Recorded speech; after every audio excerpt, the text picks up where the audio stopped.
There we go. That should be started. And my name is Callie Serber. I don't think I've spoken on a webinar before. So just an intro there. I started working for Extension almost 2 months ago, and I'm helping coordinate some of the responsibilities for the Wyoming Conditions and Monitoring team. So you'll be seeing me on these webinars from time to time, or maybe every time. But yeah, I'll go ahead and hand it off to the director of the Wyoming State Climate Office and Water Resources Data System, Tony Bergantino. All right, thanks, Callie, and good afternoon to everyone. As Callie said, I'm Tony Bergantino. We're in the Department of Atmospheric Science here in Laramie, and a big thanks to everyone joining us today, because this is a rather special webinar, and that this is our 50th one that we've done. So I guess we're what, halfway to syndication now? So today joining me is we have folks from the University of Wyoming Extension, U.S. Geological Survey, the National Weather Service up there in Riverton, 2 folks from the U.S. Bureau of Reclamation, and State Engineer's Office couldn't be here, but they will be presenting in spirit. And so for today, we've got the current drought status, conditions. We'll look at reservoir conditions, stream flow. I'll get into some of the water rights administration, and then on to weather forecasts and outlooks. And then we'll wrap it up with this month's highlight with the USGS, who will talk about their drought viewer tool. So into the current situation, well, here's the latest drought monitor map. It came out this morning, effective through Tuesday. What was that, the 15th? We did have a few improvements in the Far East, circled there in green, and thanks to some precipitation, especially up there in the Northeast. But unfortunately, most of the red is showing up on there, or mostly the red is showing up on here, indicating a degradation of conditions owing to a lack of precipitation and drying. Poor stream flows have also contributed to the depiction that we see here. These improvements and degradations are those that have occurred since the last webinar, which was, I think, the 24th or 26th of June. So here we have the drought monitor status here a year ago, over here on the left, and then on the right is the current map, the one we just saw. A year ago, conditions continued to decline as we moved further into the summer, and you can see that the east and the west were moving into D1 or moderate drought, and in the east, even some D2 and severe drought. Only some areas in the south central and southwest there were free of any of the D categories. And how does that compare to the present? Well, on the right, I've highlighted in red the areas that are worse than a year ago, and in green, the areas that are doing better than a year ago. And you can kind of somewhat see a diagonal type dividing line running from the northwest to the southeast, where conditions to the southwest of that are worse than last year now. And while the conditions there on the northeastern side, roughly of that diagonal, are in better shape. And then, of course, there's several areas in both halves that are the same now as they were back up roughly on this date in 2024.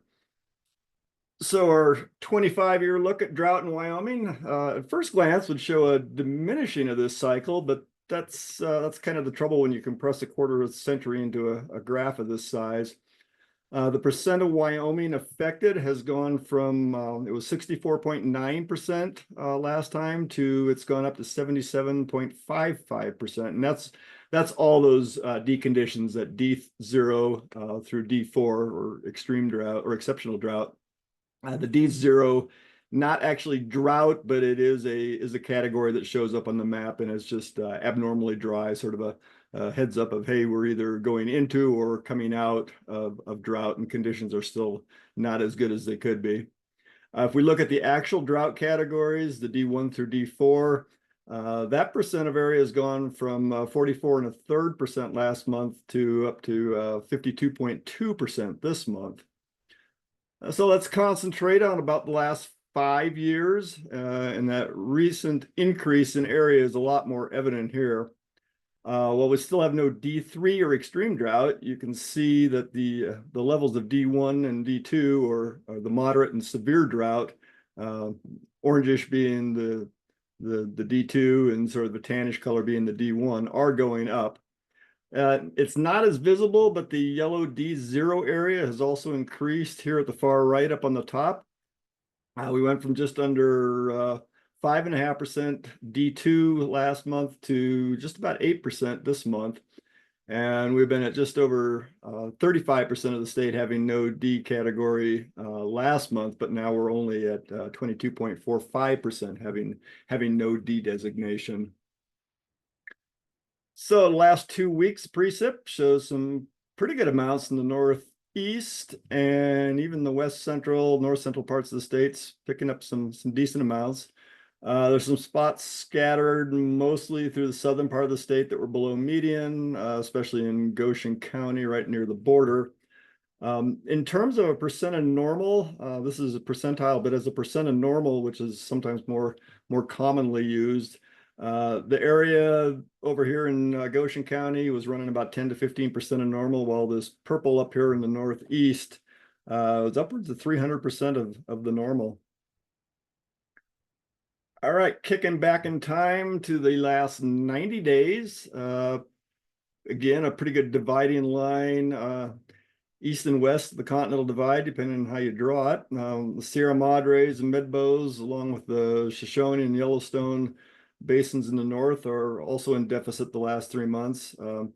East of those areas, though, precipitation was about median and gray to above median in the green, and even the blues and purples that we're seeing there in the northeast. All right, so we've got precipitation as a percent of normal. These are since the start of 2 different calendar years. The one here on the left is since the start of the water year, which begins October 1st of the previous year. And then the calendar year over here on the right, which naturally starts on January 1.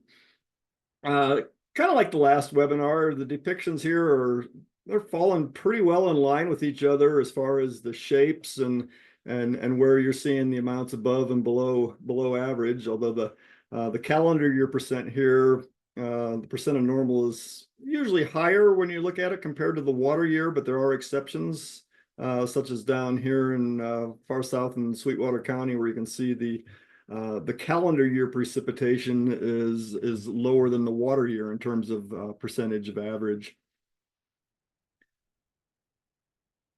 Okay, here we have the standard precipitation index, the SPI. We got the last 30 days up here on the upper left, 60 days up here on the right, and then 1 year down on the bottom right there. The 30-day up here looks better than it did last month in the west, but has gotten a bit worse in the rest of the state, except for up in the northeast. At the 60 days up here on the upper right, the more intense dryness that we were seeing in the west at the 30-day depiction last month has moved into the 30-day or the 60-day here, and then much of the east is a bit on the wet side. The fact that disappears in the 30-day is a sign that the wetter conditions have been kind of ameliorating a little bit, and that the drier conditions are also getting a little bit better in the short term. On the 1 year down here in the bottom, it's pretty unchanged when you look at it over 365 days. It shows dry conditions, especially in the south central part of the state, and scattered throughout. Though there's quite a bit in the normal, that gray area, and then even some slightly wet up here in the northeast, thanks to largely in part to some of the more recent activity that's been up there. All right, temperatures, minimum temperature averages. We got the actual temperatures up here on the right over the last 2 weeks, definitely above freezing, although some of the very high elevations get pretty close down there to that 32 Fahrenheit mark. In the mid to upper 50s for lows east of the divide, with 40s, 50s in the west, along with the Bighorns and Midbow Sierra Madre area. The higher elevation west and Bighorns did see lows down into the 30s. As would be expected, you got the warmest lows over on the eastern plains. Looking at all as a departure from normal on the low temps, it's generally positive, meaning above normal, along with quite a bit of that area that was normal, that gray area. greatest departures, especially on the positive side, were areas like the Tetons, Sublette County, and then an area along the Albany and Carbon County line. In those roughly 3 areas, departures were generally 5 to 10 degrees above the normal. On the flip side, high end of the thermometer, you got daytime highs over the last 14 days, ranging upper 50s up into the mid 90s, depending on where you were. Central Goshen County again keeps popping up there. Saw the highest temperatures, followed by Central Platte, lower parts of Fremont County, that area of the Bighorn River snaking northward through the basin, and then over in the border area between Weston and Niobrara counties. Mountain areas saw highs generally ranging from the high 50s to the mid 70s over the last 2 weeks. And then similar to the minimum temperatures, the departures from normal for the maximum temperatures were mostly neutral, i.e. around average to on the positive side or above average, with a few scattered areas seeing just slightly below normal temperatures. Though above normal, the range was only up to about 4 degrees, plus a few small areas that had slightly higher departures. Much of the Northeast, Bighorn Basin, and a few other areas in the South were about normal. Again, those gray areas on the map, it's neither the oranges nor the greens and blues.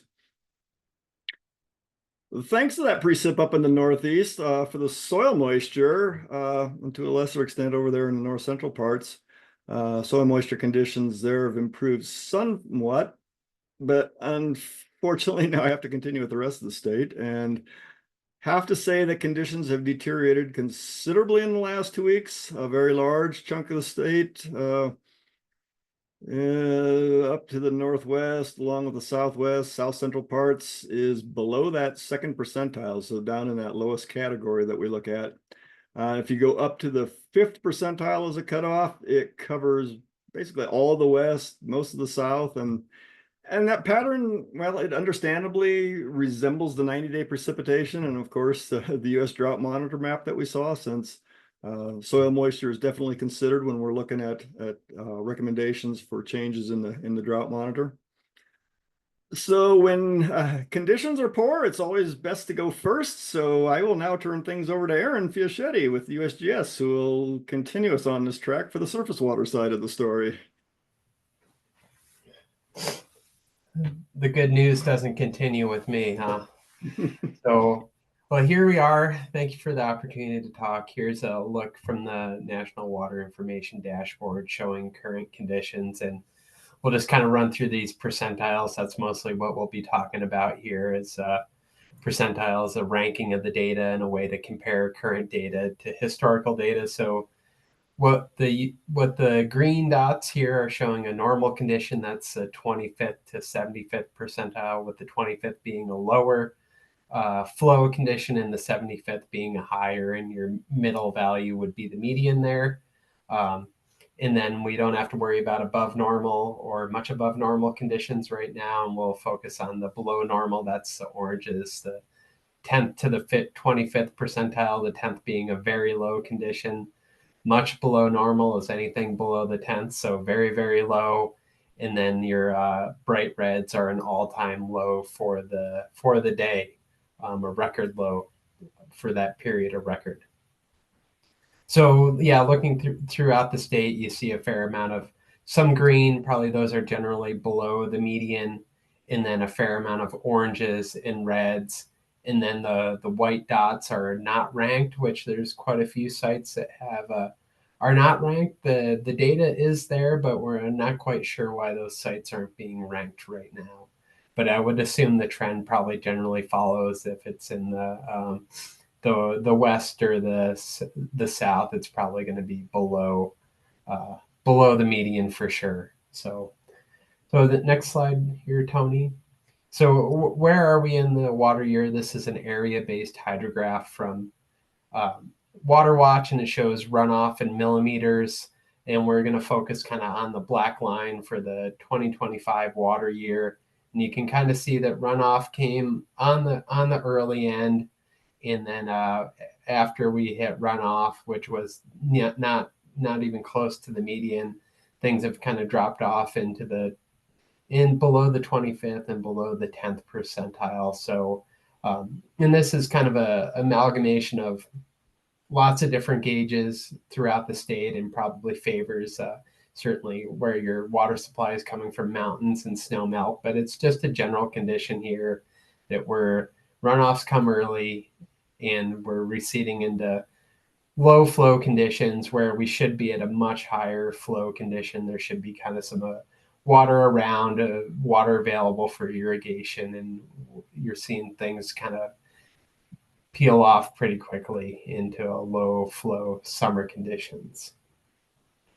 So on that note, just as a way to think about runoff, we've talked about runoff being in a runoff period being from April 1st to July 31st, that the majority of your water supply, if you think about that cumulative flow for an annual period, either the water year or the calendar year, that from in that 4-month period, approximately 2/3 to 3/4 of your water for the year could pass by a given gauge or pass through a river.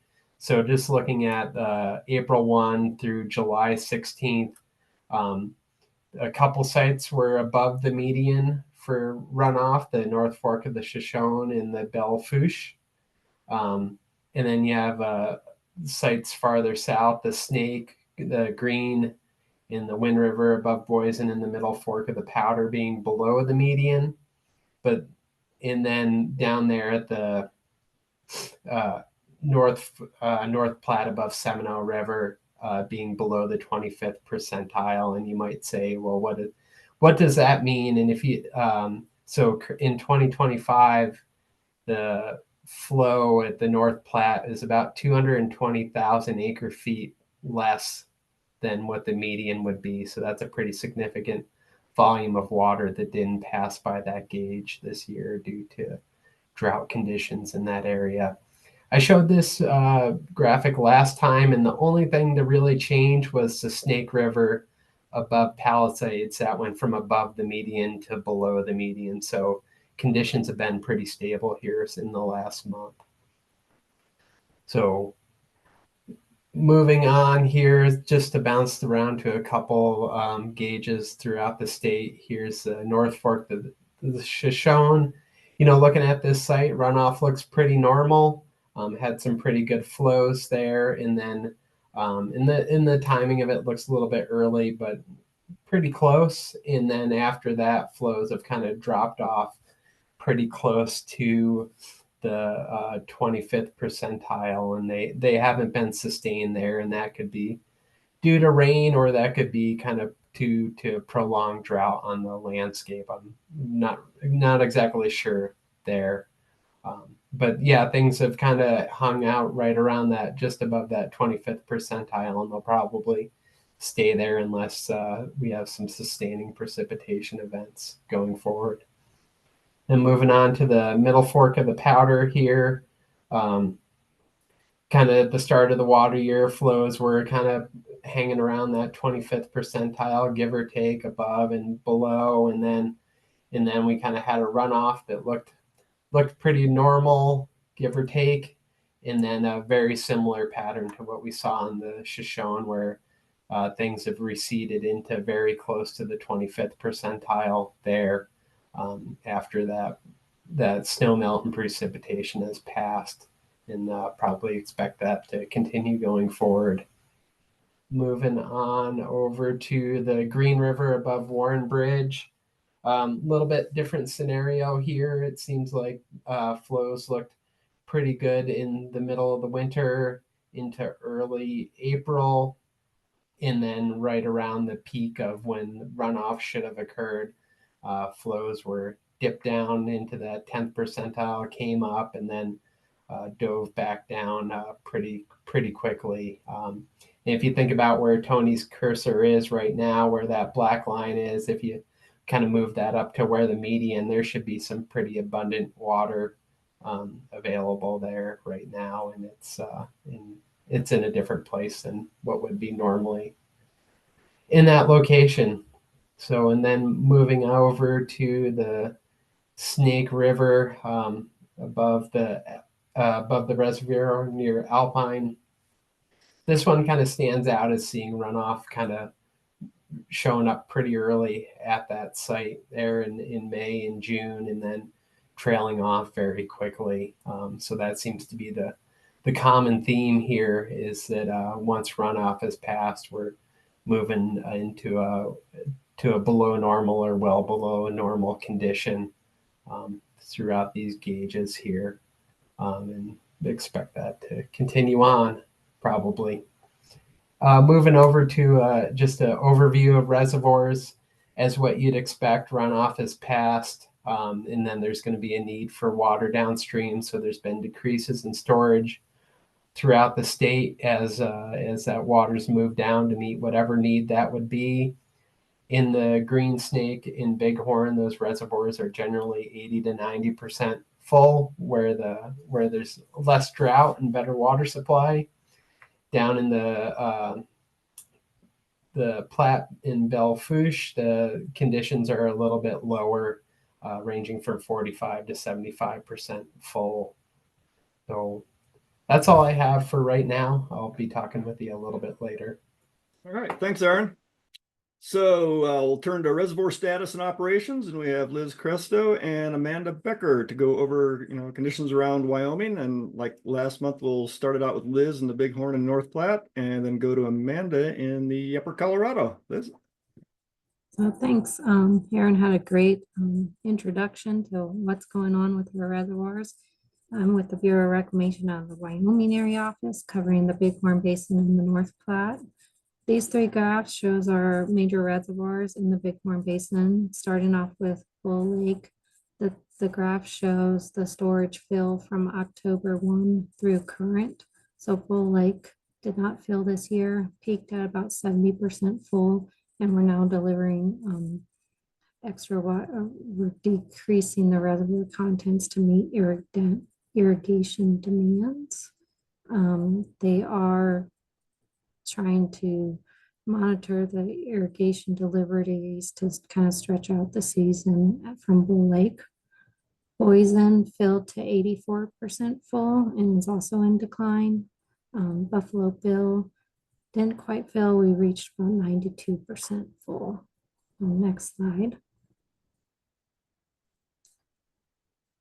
This slide shows our current contents and percent of average. The releases from Bull Lake are at 600 CFS to meet that downstream irrigation demand. Boise is at 1150 and Buffalo Bill is about 1400 CFS. All three reservoirs are just meeting downstream irrigation demand, and that's what we plan on doing for the remainder of the season. So you'll see in that percent of average number, Bull Lake is the lowest at 75% of average, whereas Boise and Buffalo Bill are at 95 and 94% of average. So next slide, we'll switch over to the North Platte. And this graph is the total system storage in the North Platte from October 1 through current. The peak storage was about 1.7 million acre feet, which is 63% full, about 1 million acre feet shy of full. They are in an allocation year on the North Platte. And then next slide, in terms of where we are now, Seminole and Pathfinder are less than 50% full at 45 and 47% full. Glendo's 80% full. And then that's basically all of them are below average in terms of reservoir contents right now. Next slide shows our current releases. We're releasing 1500 in that Miracle Mile reach, 2300 below Gray Reef. And right now we're in the middle of a silt run. So what we do is we lower the water level of Guernsey for the annual silt run. That silt run is an operation which provides silt-laden water to Goshen, Gering, Fort Laramie, and Pathfinder irrigation districts. And that silt-laden water gets delivered into the irrigation canals and it acts as a temporary sealant in the bottom of those canals to reduce leakage from the canals. And the silt run started on the 11th and will continue through July 24th. At the conclusion of the silt run, Glendo release extra water from July 24th through the 27th in order to refill Guernsey. So that's what I have. And at the bottom of the screen shows in red where you can find online our water order changes. So if we are making changes to our deliveries, you can find those changes on that website. So thank you. Thanks, Liz. And we'll go to Amanda Becker for the upper. All right. Hi, all, and thank you for inviting my team to speak today. I'll be covering the conditions update for the upper green. What I wanted to highlight is a very similar thread that drying conditions are going on throughout the upper green. The forecasted inflows peaked back in April and have been going down ever since. So starting at Fontenelle, we are currently around 290,000 acre feet, which is 87% full, with an 850 CFS release. Because of the drying condition, there was no spring peak at Fontenelle this year. The inflow just never came for us to need bypass. We're currently planning to hold this 850 CFS through the summer and 800 through the fall. We will reassess to see what we think we can hold through the winter. We tend to set and hold flows mid-November through March due to icing concerns below the dam. Based on the 24-month study released earlier this week, we are looking at about 800 CFS for the winter in the most likely condition, or 600 CFS in the minimum probable condition. Moving on to Flaming Gorge, we are currently at 3.15 million acre feet, which is 86% full, with a 1,560 CFS release. This is expected to increase through the summer to meet a downstream target. At Flaming Gorge, we had a very brief spring release, but did not implement the larval trigger study plan experiment this year due to the dry hydrologic conditions. We were able to implement the 72-hour smallmouth bass flow spike in June. We are currently releasing under the Colorado Pike Minnow Summer Base Flow Experiment, which continues through September. We will be keeping an eye on changing hydrologic conditions to see if any additional changes are needed, but expect flows to stay low in the fall and winter. If you are interested in more information, you are welcome to ask questions or reach out to us at another time. One of the best ways to reach out to the Upper Colorado's River Operations Group is via the email you see on the screen. This goes to a whole team so that we can make sure the right people see it. We also hold public working group meetings at least twice a year for each of these reservoirs. There's information on the USVR website, or feel free to reach out to that email. Thank you. Thanks, Amanda. All right, well, neither Michelle nor Jeff from the State Engineer's Office were able to be with us today on the water calls, so I guess I get to go first and fourth. All right, the first map we have here just shows the 4 administrative divisions of the State Engineer's Office and the Board of Control, who does the actual regulation. Going counterclockwise from down here in the lower right, we have divisions 1, 2, 3, and 4. And on the sides, we have the contact info for the superintendents for each of those divisions. Not shown on the map, but within each division, each of those divisions is broken up into numerous districts for more finer grained administration. So starting in Division 1 down here in the southeast, this just shows the areas of regulation that existed during the last webinar. This is historical regulation so far for this year. So we'll move to the next slide where they continue a bit, and then you have the 2 bolded items are deeper regulation on the Laramie River, now going back to 1868, and then the inclusion of the Bear River. Then in Division 2, which originally had French Creek, 4 more have been added, being Little Goose Creek, regulated back to 1883, and then to 1880, and then Clear Creek to 1883, Piney and Rock Creek to 1885, and then the North Fork of the Powder River going back to 1890. Going into Division 3, again, this list is just those that were already under regulation at the last webinar. And there have been no additional calls in Division 3, so we'll skip here to Division 4. Again, it's just starting out with the ones that were currently under regulation through last month when during the last webinar. And a few more non-bolded ones, a bit more regulation over there until we get some additions, which is the Bear River regulated to 1874, Mill Creek being regulated to 1871, and then West Beaver, which had a 1882 priority call. And a little bit on those years, as Michelle has explained before, when there's a year given, that is just the priority date of the call that's been made. It doesn't mean that any rights, anything after that date are going to be shut off. It just means that that is the date that all rights junior to can be shut off until that call is fulfilled. So that just is an indicator of the calling year. And I think that's it from there. So we'll go to Jerry Swanson with National Weather Service up in Riverton and look at forecasts and outlooks. Jerry? Hi, good afternoon, everybody. Thanks for joining us today. So this first slide here shows kind of our hazard categories where we're at. And you can see right at the very top, we're currently in the middle of our fire weather season.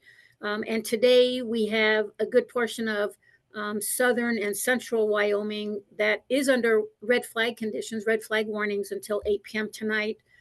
That's going to settle down over the weekend. But then the early part of the week, Monday into Wednesday, we are looking for elevated fire weather conditions once again. So definitely in the fire weather system. And we're also in the severe thunderstorm tornado warning season. And you can see that is where the flash flooding comes in. We had some storms over the last couple of days, thunderstorm dropping half-inch of rain in a 45-minute window and seeing street flooding and intersections flooding and things like that. So a lot of the flash flooding is related directly to those severe thunderstorms that are passing through the area.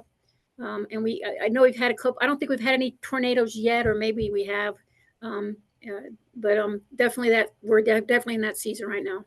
So if you do have a thunderstorm move in your area, be aware that it could drop some pretty good rain and flash flooding, especially if your streets and areas have poor drainage. Next slide.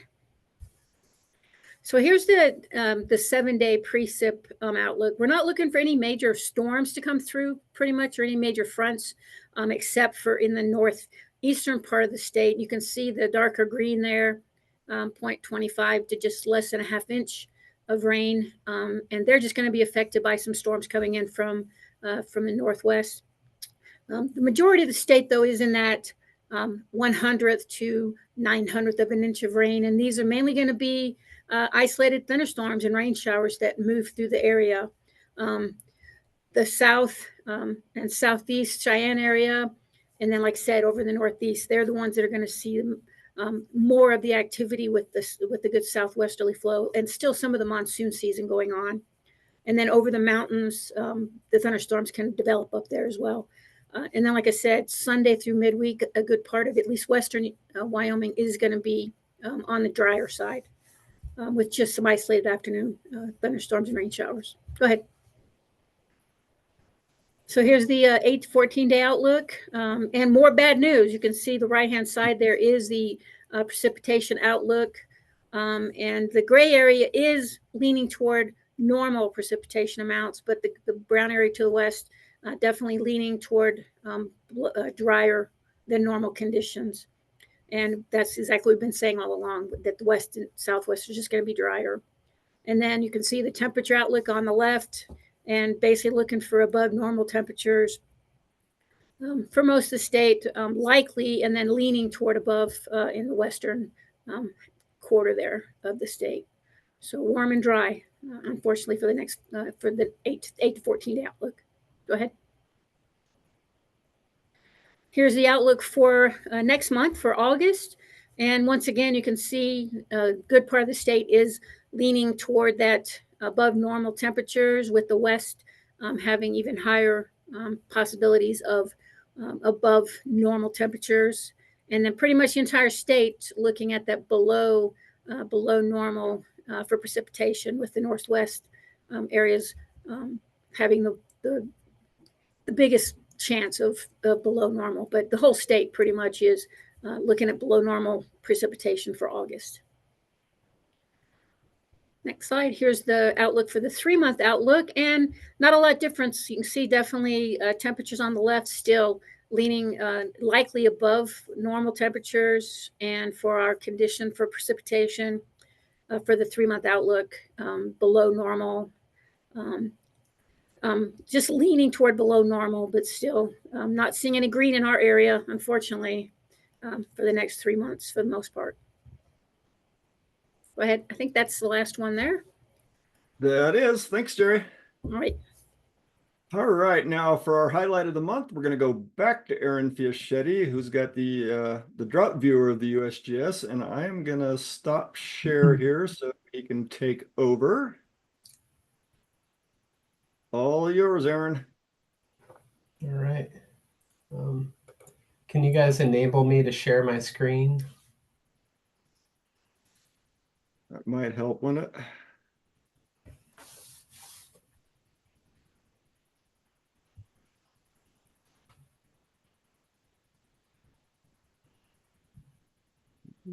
Okay, you should be able to.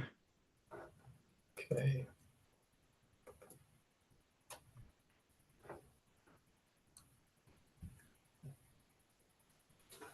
Now see a screen that says Wyoming Montana Drought Viewer application. You look good. All right. So I appreciate the opportunity to talk about this drought viewer that we were able to get built here recently. Here between the two states, since our Water Science Center covers both Montana and Wyoming. So here's a look at all the gauges. This is from the National Water Information Dashboard for Wyoming. We have 92 gauges across the state, and those gauges are in there for a variety of reasons, for water resource management, infrastructure design, or environmental protection, or public safety. And so the gauge network kind of mostly reflects where gauges are needed for water resource management, or where cooperators have identified that they need a gauge and they're are willing to pay for the gauge in that location. And they're not all in an ideal location to quantify hydrologic conditions for drought. And the hope was that we could take a look at, when we're seeing the emails come across for folks making the decisions on where to draw drought lines and looking at that convergence of effort, that maybe that there's a way that we could be more helpful with stream flow data or hydrologic identification of hydrologic drought to help with that. So, and it's pretty quick to realize that when you look at a map like this from the National Water Information Dashboard and all the different drought levels, that not all gauges align with what the drought lines. That you'll see green areas and green gauges that are showing above normal conditions in areas that are in severe drought, and you'll see gauges that are showing much below normal where there's no drought. And there's could be a variety of factors due to a reservoir or a diversion, or it could be the period of record. You could have a period of record here from 5 years in length, or you could have it be more than 100 years in length. And we know that the U.S. Drought Monitor uses various indicator percentiles to help draw those lines based on the drought severity. So the goal is to take this larger network of gauges that they're not all in ideal locations for kind of quantifying current conditions of drought, and try and maybe whittle that down to something that might be a little bit more useful for folks trying to make those sort of decisions. So what we were able to kind of come up with here is this drought viewer, and what we're identified is gauges that what we're calling a sentinel gauge, that are above most or all diversions or reservoirs, have very little impact from human activity. And there's actually quite a few of those in Wyoming. It's certainly not a large portion of all the gauges that are needed. You could always use more gauges. So we did identify a need that you need another kind of class of gauges there to help with that. So we kind of came up with these water supply indicator gauges, these square dots that they're in a location where they're far enough below a reservoir or irrigation projects so that the operation of not a single reservoir or irrigation project could kind of affect that, and it would have many inputs of flow, so it would be a good indicator of how much water is available on a given year, and the statistics would be informative there. And then the third thing is what we wanted is a common period of record for all the gauges to compute those statistics, so they wouldn't be misled when you're looking at a gauge and you're say, oh, this has 100 years of record and it's showing it's an all-time low for the day, versus one that has 5 years of record and it's showing an all-time low for the day. While both meaningful, it's nice to have that common period of record, so you're kind of comparing apples to apples throughout the state.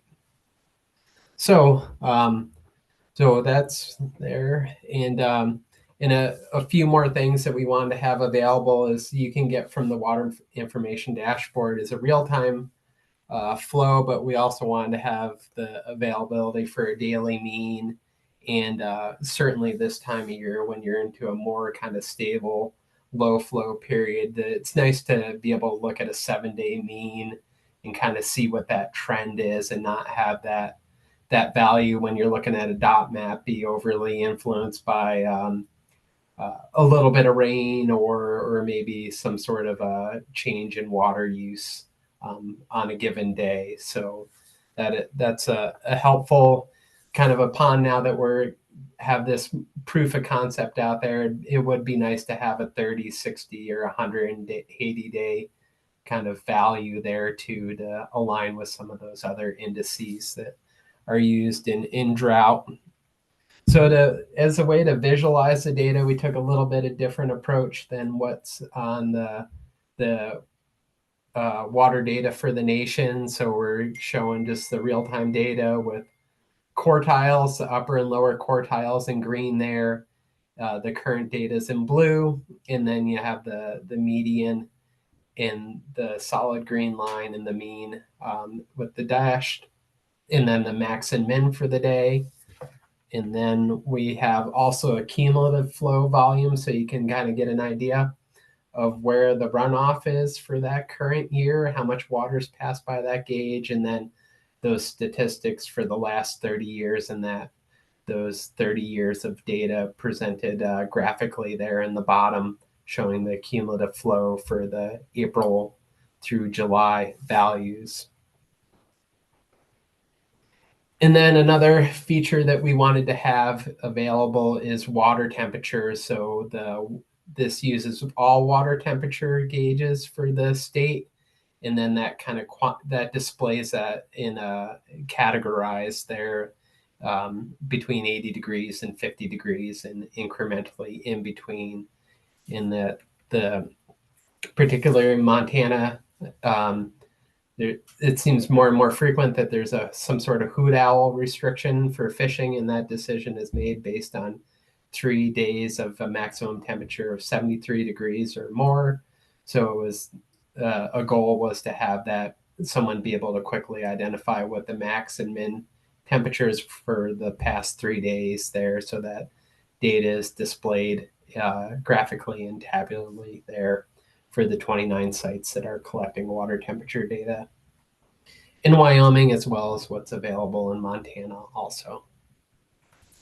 And that's all I have. This is a proof of concept that we've developed here in cooperation with the folks at the Oklahoma-Texas Water Science Center that have that web development expertise. And we're hoping it's useful and hoping that people see value in it and provide feedback on how we could make that better and how the USGS data could be better used for assessing drought and helping to draw those lines when in years that we have to.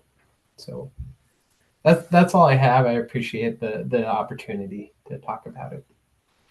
All right, thanks, Aaron. It's definitely one of those tools that's we're going to be going to when we're starting to come up with recommendations for the drought monitor. It's really good to see different ways of looking at the data that are out there. I particularly like that water temperature aspect to it. It's something that you don't think of too often when you're coming up with things like that, but it's good to see that on there. So thanks for sharing that, Aaron.